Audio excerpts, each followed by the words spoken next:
कुशीनगर जनपद में आपका स्वागत है। मैं हाजरा अंसारी और इस वक्त में हूँ तहसील खड्डा अंतर्गत ग्राम सभा रामपुर गुन्हा में। यहाँ पर आज तक यानी कि आजादी के बाद से आज तक चकबंदी नहीं हुआ है। चकबंदी के लिए यहाँ पर बार बार चौपाल लगाया जाता है, किंतु यहाँ पर कोई भी निस्तारण नहीं हो पाता है। कारण यह है कि यहाँ पे कुछ लोग हैं जिन्होंने हाईकोर्ट में रिट दाखिल कर चुका है, जिसकी वजह से मामला लंबित है और यहाँ पर निस्तारण नहीं हो पा रहा है, जिसके लिए अधिकारी बार बार आते हैं, लोगों से बातचीत करते हैं और बिना निस्तारण किए ही चले जाते हैं। हालांकि आज भी अधिकारी आए हुए थे और उन्होंने अपनी बात जो गांव के लोग हैं उनके सामने रखा है। दोनों तरफ से बातों को सुलटाने का कोशिश किया है और फिर भी आगे उन्होंने डेट लगाया है कि हम आएंगे और आप लोगों की बातों को सुनेंगे और जिस तरह से आप लोग कहिए हम निस्तारण करने की कोशिश करेंगे। जिन लोगों ने रीट वहां दाखिल किया है हाईकोर्ट में, उनमें से कुछ लोगों के नाम है अबू जावेद, तैयब, मोहम्मद यासीन, रामाश्रय, सत्यदेव, व्यासदेव, राधेश्याम, सीता, महात्म, अलगू, चंद्रिका, जानकी, पारस, ठगी देवी, जीउत, सांवरी, दिग्विजय, शौकत अली, प्रेमचंद, प्रेमलता, राम केवल, सुमित्रा देवी, महात्म, रामाश्रय, सत्य प्रकाश, रवि प्रकाश, जवाद, दीनानंद, झिंगुर, राजेंद्र, रामकिशुन, अक्षयवर, विनोद और रिखई, ये इसी गांव के निवासी हैं और लोगों का आरोप है कि इन्होंने लगभग 80 एकड़ 100 एकड़ जमीन जो है कब्जा कर रखा है और हाथ से यह जमीन ना निकल जाए, इसलिए इन्होंने रीट दाखिल कर रखा है। हकीकत क्या है जानकारी ले लेते हैं, क्योंकि ये भी इसी गांव के निवासी है। ये क्या कहना चाहते हैं जी? नाम क्या है? तिवारी। बार बार यहाँ पर चौपाल लगाया जा रहा है, निस्तारण नहीं हो पा रहा है, कारण क्या है? यहाँ भूमि माफिया ज्यादा है, चकबंदी में होने दे रहे हैं। आप लोग क्या चाहते हैं? चकबंदी हो। चकबंदी। अभी यहाँ पर अधिकारी आए हुए थे, तो आप लोगों को क्या आश्वासन दिया गया है? कब तक हो जाएगा चकबंदी?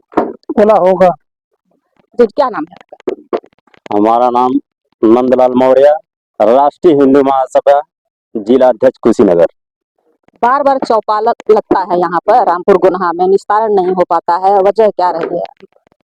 जनता को आश्वासन दे करके अधिकारी चले जाते हैं, इस ठंडे बस्ते में चले जाती है और बहाना ये रहती है कि मामला यहाँ के हाईकोर्ट में और चकबंदी की बात भी थोड़ा प्रोग्रेस में लाते हैं अधिकारी। तो इस बात को वो कहते हैं कि आम जनता पे लगी, कि गरीबों की जनता पे जमीनों पे जिसका ये 1 बीघा 5 बीघा 5 कट्ठा है, उस जमीन पे ये लोग चकबंदी लगाने के लिए तैयार है। जो भू माफियाओं ने 100 बीघा 200 एकड़ वो कब्जा किए हैं, उन लोग को छोड़ करके तो आखिर आम जनता कुल भूमि कितनी है यहाँ पर? रामपुर गुन्हा की कितनी भूमि है? रामपुर गुन्हा में कुल कितनी भूमि है? हाई कोर्ट में कुछ लोगों ने रिट दाखिल किया है, आप लोग हाई कोर्ट गए? हाईकोर्ट यहाँ के अपनी बात रखने के लिए यहाँ ये गए हैं। जी जी, क्या नाम है आपका? दिनेश गौतम। क्या चल रहा है अभी तक? बार बार चौपाल लगाया जा रहा है और पक्ष विपक्ष दोनों का आरोप है।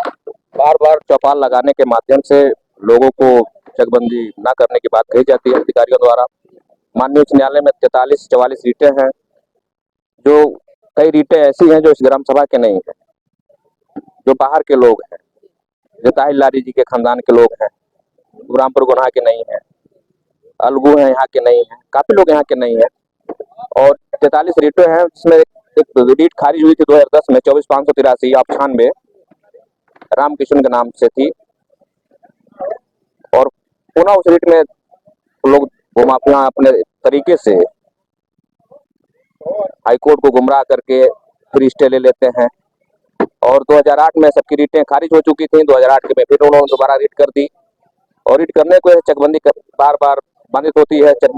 अधिकारियों को यही चाहिए कि जितने रीटें हैं सबकी रिपोर्टिंग करके खारिज करवाएं, और खारिज कराने के बाद 243 पट्टेदार हैं, पट्टेदारों को कब्जा मिले, गरीब के हित के लिए काम हो। हम लोग यही सरकार से चाहते हैं, ये हमारी मांग है। राज्य सरकार यहाँ के पट्टेदारों को चकबंदी करा के पट्टेदारों को कब्जा दिलवावे। काफी गरीब लोग हैं, जो अनुसूचित जाति के लोग हैं, मुसहर, धोबी, पासी, दुसाध, उन्हीं का पट्टा किया गया है। उनके पास चकबंदी हुआ नहीं है तो पट्टा कैसे हो गया है? पट्टा तहसील के माध्यम से हुआ है। 1992 में पट्टा हुआ है, 2008 में पट्टा हुआ है। कुछ लोगों को ही मिला है, बाकी सारी जमीनें भूमाफियोओं के कब्जे में है, जिसके कारण गरीब यहाँ गरीब है, अमीर अमीर होता जा रहा है। गाँव में चकबंदी जी जब चौबे जी जिलाधिकारी आए थे उस समय सेना से हमको रिटायर हो गए, उस समय हमको 5 एकड़ मंजूर किए, 1 एकड़ भी नहीं मिला। क्या मतलब है? हम भूमाफिया से परेशान थे, बोले भूमाफिया है वहाँ ज्यादा, आप गोली चलवा देंगे, इससे मतलब सब कुछ होने के बाद बोला फाइल कर दीजिए, जब समय आएगा देखा जाए। तो चकबंदी होगा तभी ना बचत आएगा, बजट तभी ना आएगा। गांव चकबंदी प्रक्रिया के अंतर्गत विगत लंबे समय से विचाराधीन है। तो समस्याएं जो हैं ऑनरेबल हाई कोर्ट में लंबित याचिका के द्वारा स्थगन भी है, तो आपस में प्रयास करके काम आगे बढ़े। हाई कोर्ट की में लंबित रिटों में भी पैरवी करके उनका निस्तारण कराया जाए और गांव की चकबंदी प्रक्रिया भी आगे बढ़ाई जाए। इन्हीं बिंदु पर चौपाल के माध्यम से चर्चा करके पक्षों की अन्य और समस्याओं को सुनते हुए यथासंभव उनका निराकरण हो और चकबंदी प्रक्रिया आगे बढ़े। इसीलिए इस चौपाल का आयोजन माननीय हमारे प्रमुख सचिव राजस्व और चकबंदी आयुक्त तो लखनऊ के भी निर्देश हैं। इसके क्रम में हम लोग आपके मध्य में हैं और कोशिश कर रहे हैं कि जो गांव बहुत दिनों से चकबंदी में चल रहे हैं उसमें प्रक्रिया आगे बढ़े और लोगों को इस चकबंदी प्रक्रिया का लाभ भी मिले। निर्णय ये लिया गया है कि लंबित याचिका जो माननीय उच्च न्यायालय में विचाराधीन है उसमें शासन की तरफ से भी विभाग की तरफ से लिस्टिंग के लिए आवेदन किया जाएगा और हमारे कुछ कृषक भी हैं, उन्होंने भी आश्वासन दिया, हम भी अपनी तरफ से लिस्टिंग करके शीघ्र याचिका निस्तारण के लिए अपना आवेदन माननीय उच्च न्यायालय के समक्ष प्रस्तुत करेंगे। आई थिंक यथाशीघ्र जैसे भी निस्तारण माननीय उच्च न्यायालय से लंबित याचिकाओं का होता है उसके बाद आगे प्रक्रिया चकबंदी की जो रुकी हुई है आगे बढ़ेगी। नहीं, यहाँ छोटे बड़े का बाइफरकेशन चकबंदी प्रक्रिया सभी के लिए होती है, इसको आप इस तरीके से विभेद नहीं कर सकते छोटे और बड़े। सर यहाँ के लोगों का आरोप है कि जैसे जो बंजर जमीन है और जो सीलिंग है उसके ऊपर चौखंडे लग रहा है और जो छोटे यहाँ पे जो कब्जेदारी है छोटे किसान है उनका चकबंदी होगा, तो इसमें क्या सत्य है और क्या गलत? नहीं, ये तो प्रक्रिया में ऐसा कुछ भी नहीं है। लोग अपने स्वार्थ में क्या मंतव्य रखते हैं, गलतफहमी भी होती है। चकबंदी मैंने बताया छोटे बड़े का विभेद नहीं है। जी सर, सीलिंग को छोड़कर और बाकी बिंदुओं पर निर्णय लिया जा रहा है।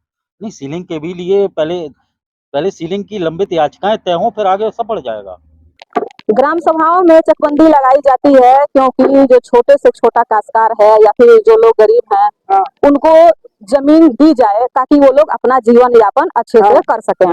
लेकिन यहाँ पर लोगों का आरोप है कि यहाँ पर भूमाफियाओं का कब्जा है जो कि लगभग 70-80 एकड़ 100 एकड़ इस तरह से काबिज करके रखे हैं। क्योंकि इस ग्राम सभा में पहले से आजादी के पहले ये जो ग्राम सभा है ये राजा महाराजाओं का जमीन हुआ करता था, लेकिन आजादी के बाद जब यहाँ पर संविधान लागू हुआ और चकबंदी यहाँ पर होनी थी, लगभग इस तहसील में सभी ग्राम सभाओं में चकबंदी हो चुकी है, किंतु रामपुर गोन्हा में आज भी चकबंदी नहीं हुआ है और लोग डरे हुए हैं कि यदि चकबंदी होता है तो जो छोटे लोग हैं जिनके पास महज 10 कट्ठा है, 20 कट्ठा है, 1 एकड़ है, 2 एकड़ है, वो लोग कहाँ जाएंगे। फिलहाल यहाँ पर जो है प्रक्रिया चल रही है, देखिए कब तक इस प्रक्रिया को बढ़ाया जाता है, कब तक टाल मटोल किया जाता है और यहाँ के जो काश्तकार हैं जो यहाँ के निवासी हैं उनको कब तक न्याय मिलता है। फिलहाल इस तरह की खबरों के लिए बने रहिए आप हमारे साथ। कुशीनगर जनपद से जनमंच खबर के लिए मैं हाजिर हूं।